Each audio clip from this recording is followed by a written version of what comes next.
சாமி சரணம், சுவாமி சரணம் ஐயப்பா. இன்னைக்கு துளசி கிடச்சிச்சு சாமி. நம்ம ஐயப்பனுக்காக வேண்டி துளசி சரம் கட்டிக்கிட்டு இருக்கேன்.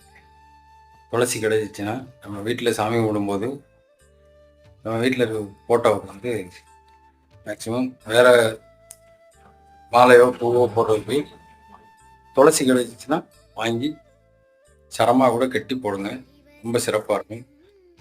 துளசினா என்னன்னா, ஐயப்பனுக்கு அம்மா ஸ்தானத்தில் உள்ளது விஷ்ணு பெருமாள். பெருமாளுக்கு என்ன பிடிக்கும்னா துளசி பிடிக்கும். இப்போ நம்ம எங்கேயாவது கிடச்சிச்சின்னா துளசி கொண்டு அம்மாட்ட கொடுத்து சரமாக கட்டி நம்ம வச்சுருக்கிற ஃபோட்டோவுக்கு தகுந்த மாதிரி அழகாக போடலாம். நான் என்ன கட்டிக்கிட்டு இருக்கேன்னா சரம் மாலை மாதிரி கட்டியிருக்கு. அவங்க பின்னாடி இருக்கக்கூடிய புலிமையில் அமர்ந்திருக்கும் தர்மசாஸ்தாவுக்காக.